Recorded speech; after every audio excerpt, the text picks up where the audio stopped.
Welcome. In this video, I'll show you how to create overlays here in Penpot. All right, so first up, let's just go ahead and add in some boards. Okay, first board and the second board right here. I'm just going to make it small.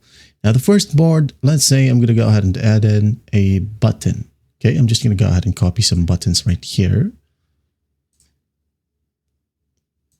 This one, copy, paste. All right. So click me. All right. And once that's done, let's move forward to the second board, which is this one. Okay. So let's just go ahead and add in some colors for this board. Let's say this color. Okay.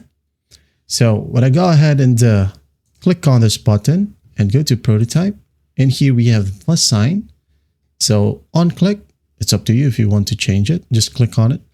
Now the trigger on click, mouse enter or mouse leave. Okay. So just on click for this example. Now we're going to select the action as open overlay, toggle overlay, or close overlay.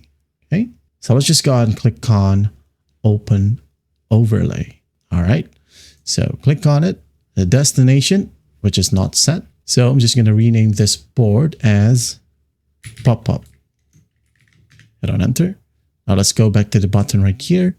Click on the trigger. Destination is pop-up. All right, it is now connected.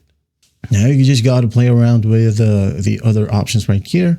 And if you want to, you could go ahead and add background overlay and also close when clicking outside. Okay. Animation right here, dissolve or slide. Just change it however you want. All right. So when we go ahead and check it out, okay, in here, when I click on this button, as you can see, here we now have our overlay blocking the first board.